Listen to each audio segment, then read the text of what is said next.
The Acts of Caine by Matthew Stover do not get the focus, the attention they deserve. Zach, we need to fix that a little today, right? Yeah, let's talk about killing Abel. No, dude. It's the Acts of Caine. That's what he did.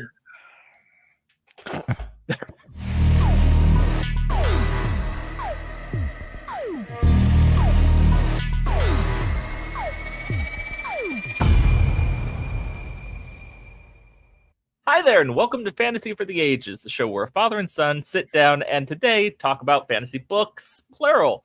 I'm the son of that equation, Zach. And I'm the father, Jim, still shaking my head at my son's bad joke earlier. Hey, I may not be a dad, but I could still make dad jokes to my dad. Okay. Oh, man. Yeah. The Acts of Caine. What a series.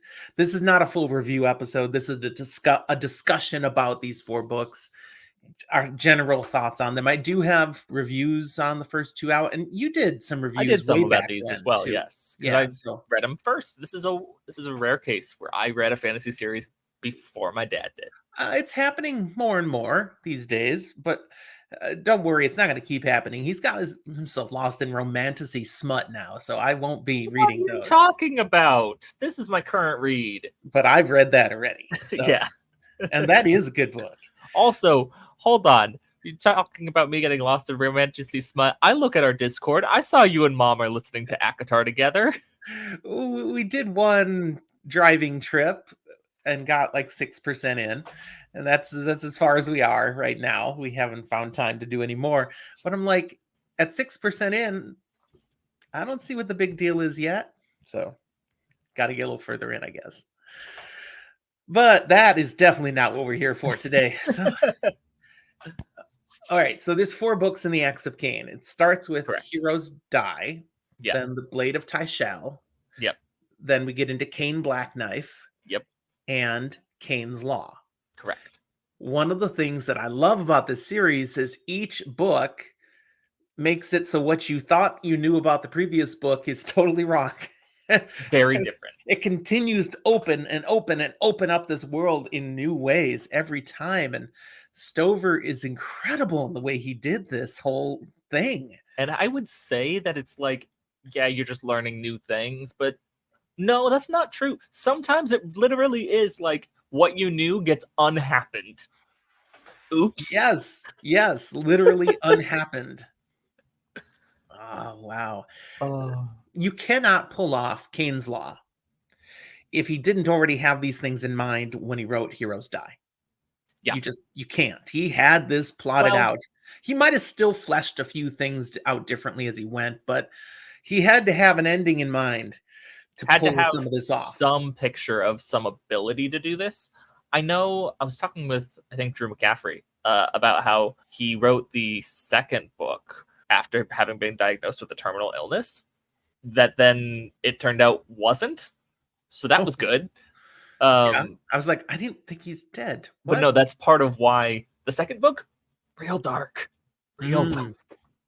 Yeah. I really enjoyed how things that we thought we knew and understood were not that. Multiple points of the story.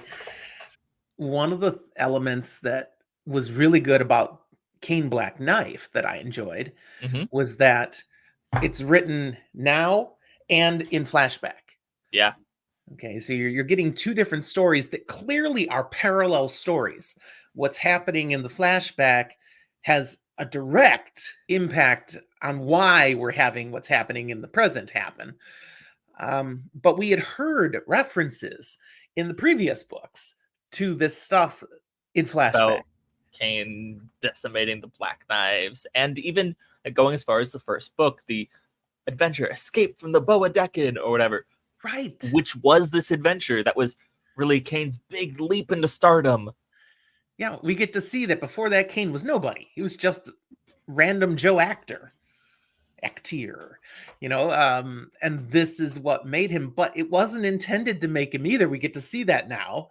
He was just a sacrificial lamb for ratings, but he flipped that. Yeah. And yet, did he or was he used through this process? And the answer is probably both, usually. Yeah.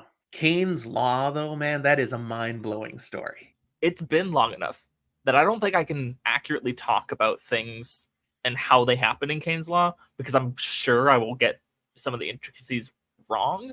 But I loved it so much that I took like concepts and ideas of how that happened and unhappened and various things, took it into the climax of a D&D campaign, and I still had players at times go, okay, I love this, but like I don't get it. And I would start trying to explain a little, and they're like, I think we need to stop because I'm getting frustrated at not understanding. And it's a little bit like it is that sort of book. There are certain levels of like almost contradictions and things that make sense, but make sense because they don't. And you really have to kind of buy in and have bought in for the previous 3 books. But it's so good. Yeah. Yeah. One of the things that I know some people find hard with Kane's Law that just worked for me, totally worked for me, Mm-hmm. was that it's not, I mean, it jumps all over the place. It's nowhere It near linear. starts with the end and it ends with the beginning. Literally, those two scenes. It's the beginning of the book is the very last page. And it's the end of the book is what it started with when you have no context And yet, I for it. think, if I remember correctly, the end that we see isn't necessarily the end, but was a end from a different thing that then, by the course of what will eventually happen throughout the book or past it, will unhappen and maybe be done differently. Yeah. Another thing that I really appreciated about this, and this happens partly in Cain Black Knife, but mostly in Cain's Law again, is that there are things that happen in the previous books that I should have questioned. I Mm-hmm. should have said, wait, what? Come on, how does that work? And I didn't question. I just went with it. And suddenly we're seeing at the end going, no, see that no, there was something going on there because that shouldn't have happened or shouldn't have been possible. As And an then, author, he basically weaponizes our suspension of disbelief. He yes, says, you were willing to go with me on this. quit being so stupid. Don't. Such as we discover in Blade of Tyshel Sure. that basically Cain dies. And then he's not. He's brought back, but it's really not Cain anymore when you think about it. You process that a little bit. He's a Theo something. What do they call it? And that's one of the things where like I don't remember what the name that he uses is. Yeah, but near the end of the story, the forces of our world come in and nuke the city basically, and everyone's dead except Cain. Well, Cain should have been dead. It's like Cain was dead. how This is is he what we just do. alive in the rubble? And it's like, well, That's not possible. And no, it wasn't possible, except that an entity with godlike powers has intervened. but I mean, we challenge far enough and eventually go, how many times has that happened? Indeed. Mind-blowingly good story. Turns out sometimes you're not just a badass, you're the tool of gods. Which is, of course, where we end in Cain's Law. That basically, there's this point where he just flips everything over on its head and says, hey, we're not doing this thing anymore. Here's the way the world's really going to work now. And we're going to have this person to be the good guy to keep things working as it should. And when necessary, I'm going to be the bad guy to come in and whoop your butts. And in a way, this ends up being a really good series for us to specifically feature because it's a little bit of a story of a conversation between a father and a son. Okay. Right. Kind of. Kinda. But that was great to see his dad. To see his dad as a real engaged character. Impaled by a sword Even for as most it's of the like, book. is this actually his dad? Is it his dad before, like earlier in time? Is it actually his dad now? But having heard so much about him in the past and seen and interacted with him kind of at times, especially in such a dystopian world, he seems to give a lot of the energy of a character that, like, I really want to believe in this guy. He's got issues. He's not always a great guy. He's also got some disability things that cause other issues. But this is a guy with ethics and morals and a thinking brain and philosophy. And we get to see it kind of more come into life in the last book. Yeah. No, that was a really appreciated element. And I love that scene where Cain gives his father the choice to accept this mantle or not. But if you accept it, you could go over that to that tent over there, and the one thing that you would want above all else might be waiting in that tent for you. We never see if that's, We and that never see if it was. actually is. We never We actually never even see what see. it is. It's pretty heavily implied, though. Pretty ugly, Yeah. but Happy still. ending. But it's not, in some ways it's not real. In other ways, it's as real as it needs to be. Mhm. Because we're just kind of making the world as we want it now. Very, very cool. And that's the weird, wild thing. As real as it needs to be.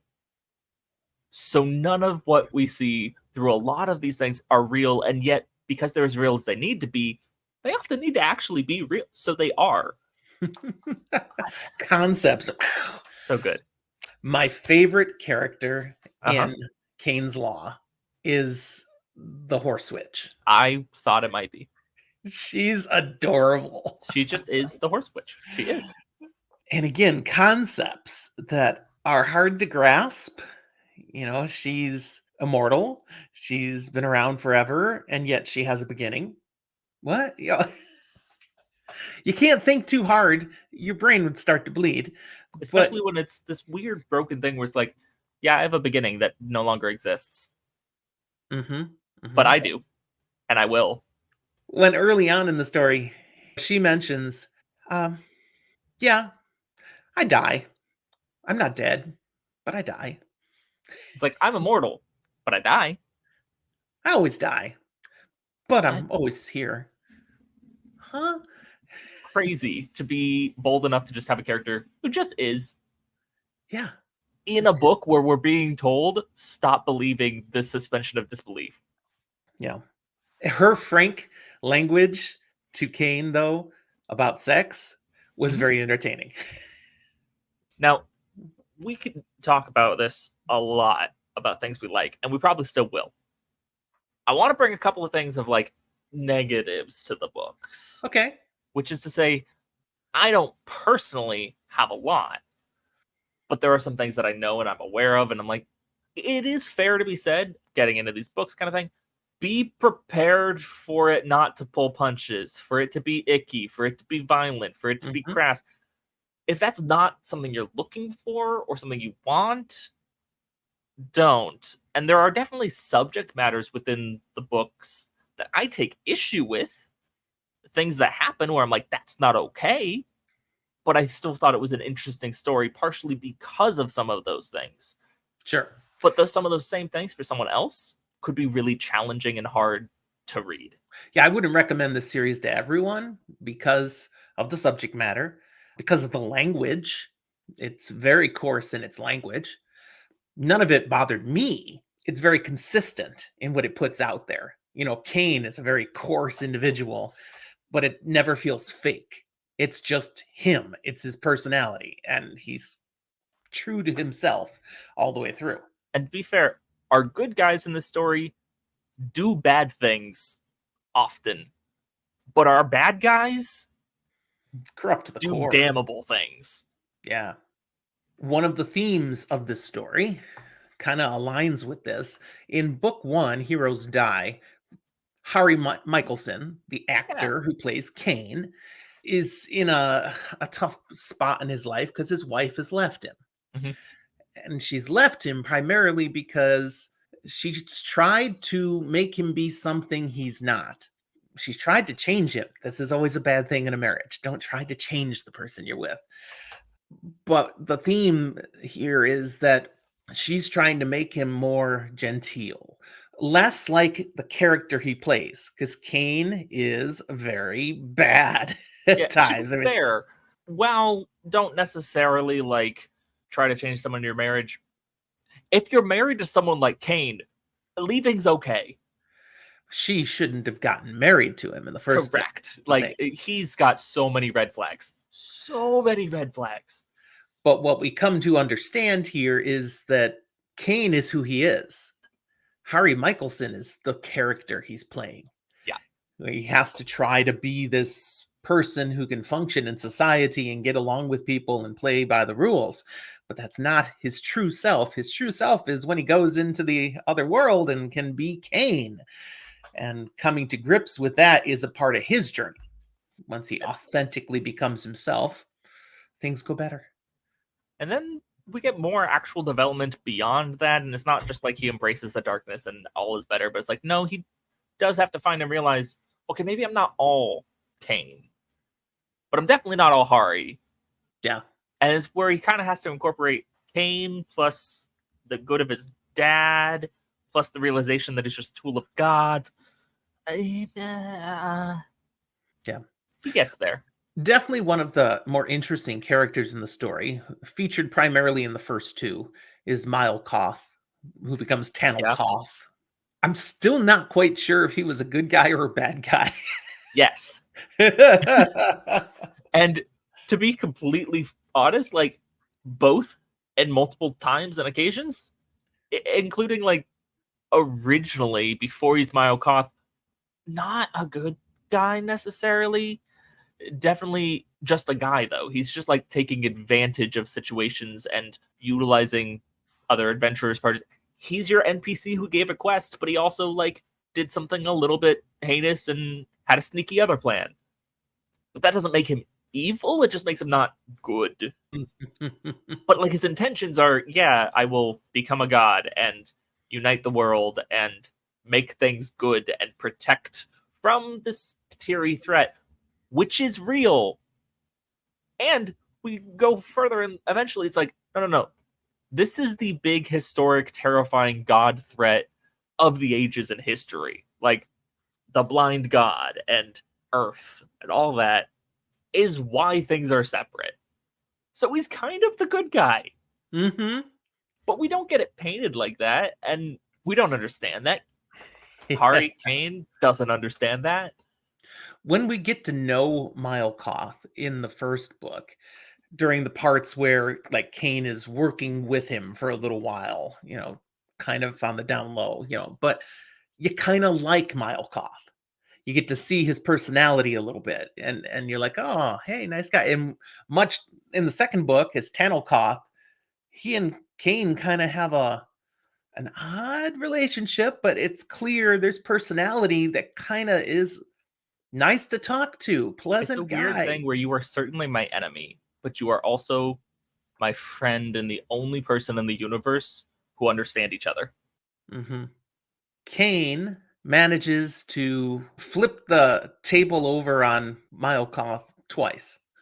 So, he's the reason that he loses and heroes die, and then he pulls a fast one again at the end of Blade of Tyshal on him. And yet, end of Blade of Tyshal gets a little bit funny and funky, because it's like, was this Mile Koth's plan semi the whole time? I don't think because it's definitely like things lined up in a way where he needed that to happen for the end to be able to happen. Mile Koth needed to exhibit a body for the blind god in this situation, and all this. In this situation, with Caine where he was, with Koth and Shanna and all the various pieces where they needed to be, for it to happen exactly as is, and then Mile Koth's still around afterwards, just not with a physical body like that. He's God. Now good and God and protecting. It's like, I don't think he ever like stopped being that, but I don't know if he ever truly is that either. There's some wiggle room to say of like, is he a good guy? Is he a bad guy? Is he both? For sure. Yeah. But that's one of those earliest points of the suspension of disbelief that Stover is throwing at us later on, going, why did you not question this more? That Mile Koth remakes himself into the perfect human specimen. How? there should have been a problem with that, and we just bought it. We just accepted it. I mean, we were given an explanation of like, yeah, he was given this object of immense Magic. power and was able to harness so much magic to make this happen. It's like, yeah, there's more to that. There's Uh-huh. more to a lot of this. Yeah. Caine Black Knife was interesting, trying to figure out what the heck was going on. We're learning new elements to the world, learning about the knights of Krell, Krill, Krill, or Krell, or guys, and they channel this power of another god, Lady Quaylock and all that. and then what was going on with the grills, Grillos. Grillos. Yeah, there was definitely It's some stuff I effectively was like spending a little time ogre going, orc what? vibes. But see, we got the hook into the Agrillos in Blade of Tyshel when he's down in the pit, and one of them who claims Saves to be him, a black claims him, knife, and you know, makes Caine a black knife, which wild, amazing move by that guy. Being like, hey, you are the reason that black knives are talked about horribly now. They used to be the most infamous tribe, and now we're laughed at, kind of thing. They know you've got black knife blood. You are cast out. It's your fault. So you know what? You're gonna share in that. You're my brother. You're a black knife now. and Cain is later to flip that and say, "Hey, I share in the failures, and but you also all share in the victories." It was Fun, cool. weird balance there. Yeah, I liked that one character who becomes his brother. I'm forgetting his name at the I moment, don't remember it either. but that was a character that, yeah, I really enjoyed him at And times. he was one of the places, he and Caine, where we got to see super, like, especially in books 3 and 4, we get tech, we get guns in this fantasy setting. Mm-hmm. And man, those things do damage. Oh yeah, yeah. There was a certain joy that I got out of Caine Black Knife that I don't know if you actually got the same way, simply because of our generational difference.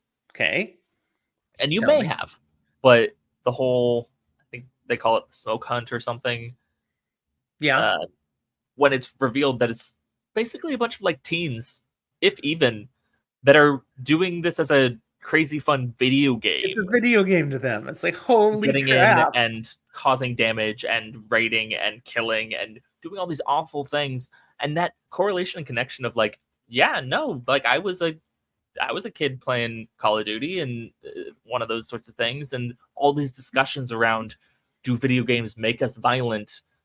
And this really like brought up that discussion a little bit with some of that. And for me personally, I've always been on the side of, video games don't necessarily make you violent, that maybe desensitize you to some of it, but they also just allow you to have the violence you maybe already did. So in a case like this, it's like, no, they are coming from a corrupt world and society that is okay with violence and destruction and all these horrible things. And their parents are totally down with them doing this because they don't care about the consequences. It's not that video games are bad, but there is something to be said that violence exposed at an early age does desensitize you to it.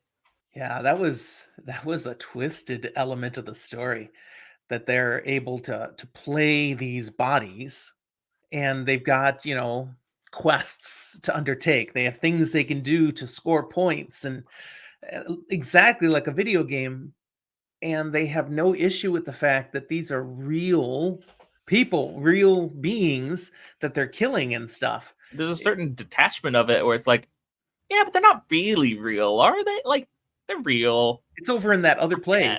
Yeah, it doesn't That other count. place isn't like here, kind of thing. Yeah. Wow, that was a little mind blowing.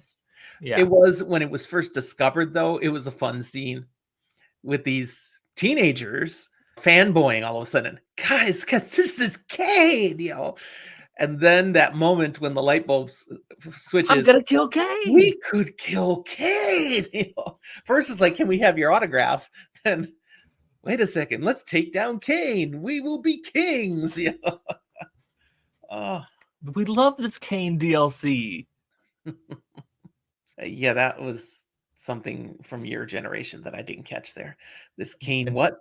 downloadable content. See, It's there like you an go. extra DLC. I'm like, add-on what? past the other game. which sometimes is fair and fine, and sometimes is Diablo 4 adding one zone and one class for the same price of a whole new game. Mhm. What are you doing, Blizzard? Come on.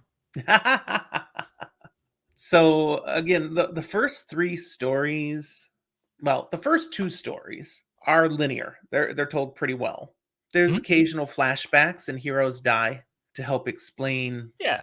There's some where he's moments at here now. and there, but for the most part, it's either giving more context and light or entering into a like weird semi dreamish state that is still time wise moving well. My brain goes to like Kolberg, and some of the nastiness there is like this feels a little bit like it's detached from reality. I really did not like Oberg and You're that not whole, supposed to. but that whole stuff with him at the end of the Blade of Tyshel, I'm like, what is Those were some going of the scenes and on? things where I was like going, yeah, no, it gets really icky.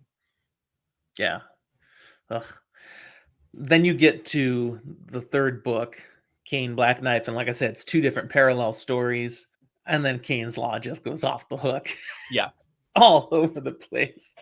Drew McCaffrey had given me the advice to read that one. Don't listen to it. I ignored that because I'd already bought the audiobook, but I didn't have trouble with it. Still, I'm glad he gave me the warning that it is nonlinear like that. So as I'm listening, I'm already open to the Mhm. fact that this is doing a lot of jumps and stuff, and I was able to follow.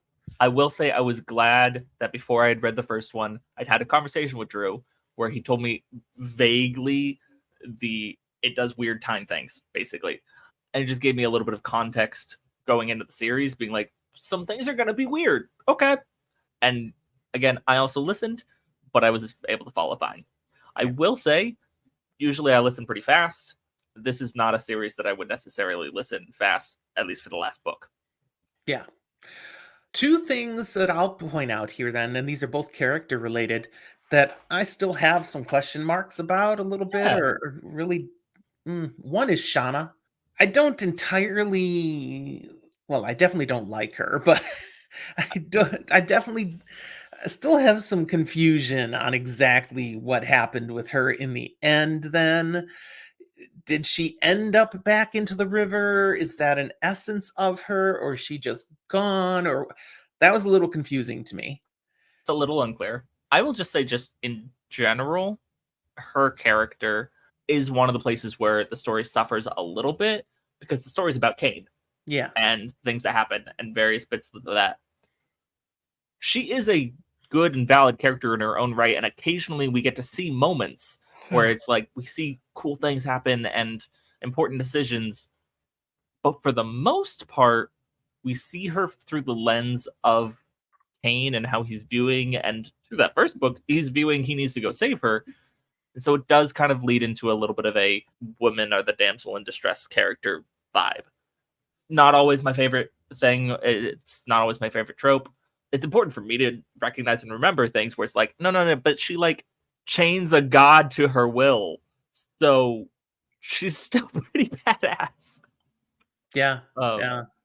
And she does come to understand at the end of Heroes Die that she was wrong to try to change Caine. To just, if she could have instead gotten to truly appreciate who he really is, instead of constantly fighting against the Caine persona, that probably would have been better for both of them.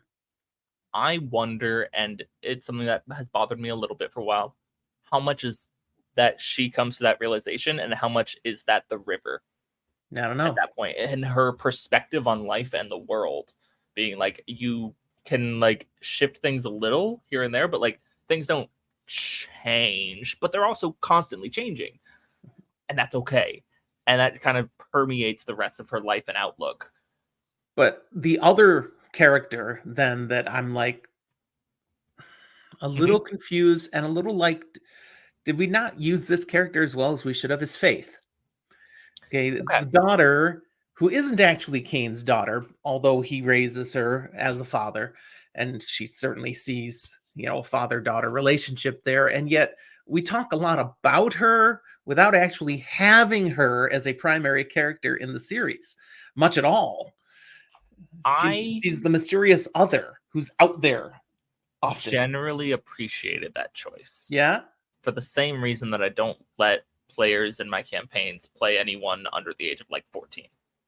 I am not a huge fan of violence and very adult content happening to or around kids that much. Hmm. Hmm. It's a thing that happens, in the world. Doesn't necessarily mean it's something that I want to enjoy in that way. And so, like, using kids for coming of age and then you have some trauma and bad things, that's one thing. But having a kid around very adult characters for like the entirety of the story often is a little off putting for me. So I liked that she's important, she's there. A lot of this is like for or about or because of her in a way, but we don't have to see a whole lot of tragedy and atrocity happening to her, nor does she have to watch it that we get to see happen. Yeah, stuff happens to her in book 2. And Yes, then book 3 and book 4, she's off in her own duchy the whole time with her grandmama. which is nice. And we just get references to it, but we don't have any direct contact with that character anywhere I in think we book get 3 or like 4. one scene maybe in I book don't remember three even a that talks scene. about the like send off more or less. But apparently the horse witch spends some time with Faith somewhere in there. I mean, the horse witch is forever, so she's everywhere. Yeah, that just And puzzled or me. You made a very good point she's about always is. how she's treated then as a character. I think what you said was very valid. I'll add that to my thought Like, pattern. I understand your reasoning of going, she's so important. Why don't we see her more? And I'm like, yeah, but think of the tone of the series. I don't want to see her more. I'd feel like a bad person. And as Oh, an author, I don't think I would have enjoyed writing that. one last point that I want to just bring up is a parallel between Cain Black Knife and Cain's Law, in Hmm. that we learn in Cain Black Knife that everything that created Cain, so that Cain became who he was, and this grand actor now, and eventually the leading person in the entire production experience, that everybody wants to follow his exploits and stuff. It all happened because of a cheat. Yeah. The studio pulled him out, healed him, put him back in, had everything he needed lined up for him to find, and all that. It's all a cheat. And then that's balanced off of what happens in the last book, where Cain finally figures out, I can cheat. We're gonna change everything here now. And haha, and what he does to the studio, what he's able to reset, Well, it's he's just saying, hey, I can do this too. plus, there's a moment there of going, no, you shouldn't have just believed and bought that. Because, yeah, the studio pulls him out and all sends it back in, raring to go. But the reason he's so down and needs to be pulled out is after or an out of circumstance kind of thing. He gets a god cheat that doesn't make sense, and Yeah, things happen, and he doesn't connect that one until way later. way later. And so everything about him has been from one side or another forced into a path that might not have been. Yeah. And I like seeing it being like, no, there are a lot of different very powerful forces working where time is not an issue for them. And so it's a balancing act of, yeah, this person did this, so then this other person went further back in time and did this to make that not an option. And it's an interesting perspective to a multi-pantheon scheme, and seeing like, well, why don't the gods fix things and do something? It's like, they are, but other ones are also undoing what they did with a different fix. Yeah. And we're just left with whatever balances out. There was one character that I chuckled about and found very satisfying what happens in the end. And I think the name was Neil. I might have the name wrong. He was Ari's assistant, Yeah. who Who like Hari, ratted on him all the time. yeah, and was given orders to be a spy Yeah. on him. And later on, he's in a position of authority and, you know, has Hari under his sway. Anyways, he's just a dude who's following orders. He's Mhm. doing what he needs to do. He has no personal power of his own. He's going with the flow. And Cain, in the end, says, I'm not going to kill you just because you're doing what you have to do. And in the very end, In fact, I want to give you a job. And so he goes to work for Caine. He's like, he's going to work for different guys. And did he work for Kohlberg originally? I'm I trying to don't think. remember. He might have. And then got switched to work for Hari. And then, he's just plays the secondary role all along and ends up Turns out okay. maybe he's okay at his job. We need those kind of people, I guess, who can be the ones who manage all the details in the background. So that's his guy. That one just made me chuckle a little. So Someone who didn't have to die. I have one question left. Okay. Do we think the studio execs are just like snacking on Dole Whip? Because that's one of the ruling families still. It feels appropriate. Okay. I'm not sure I followed exactly what you just said. Okay, now I have to ask, and I don't think it's a generational thing. It might just be you think. Do you know what Dole Whip is? No? There we go. So it's kind of like a smoothie-ish, ice creamy-ish treat with like pineapple. It's a Dole, like Okay. Dole plantation thing. They serve it at Disney World. I'm not familiar with it at all. The entire time as they talk about the Dole family and plantation and stuff, as because I think they're Shanna's sponsors or something. Yeah. Rich people, massively rich people. Yeah, and this Earth world at this point is like corporation oligarchy stuff. The whole time, my brain was going, "Yeah, the private jet where they snack on Dole Whip." Well, hey, whatever comes to mind. I did not expect that to be something that you just didn't have on your radar. Blank. Like I know it's something that matters, not at all, but it surprises. But this is what people come to our show for. This kind of content. Dole Whip, people. There you go. Pretty good. You should try it if you haven't. All right. I've never even seen it, so I guess I'll have to look. Now it'll be everywhere I look. I mean, not really. I mean, you can get a machine. Like I think you might be able to buy your own Dole Whip machine. I'm not positive about that. But there are certain places you can get it. I don't think any by you. Okay. Well, let's wrap this then. I think that's a good discussion. The Acts of Caine. Assuming you're watching this, it's because you also read the Acts of Caine and you wanted to hear our thoughts. We'd love to hear your thoughts. So drop it in the comment box. Anything you want to say about it, and we can interact a little bit more. I want to give a shout out again to Drew McCaffrey. He's the one who pointed us to the series in the first place. You can follow him on the Inking Out Loud podcast. Good content there. They love this series so much, they've covered it twice. So there's content over there. I also want to point down to the show notes. Check out all the ways that you can interact with Zach and I there. Find us on Discord. Zach mentioned we have a Discord server. We do. Come hang with us there. We're on social media, mostly Twitter, X, whatever you want to call it these days. That's where you can interact. And we have a Patreon, so you can see the link there. But the simplest way to help us out is don't forget to like the episode. That's all. Just like the episode. And if you subscribe, you'll find more episodes like this coming your way. Any last words, Zach? Nope. All right. Thanks for being with us, everyone. We'll talk to you next time.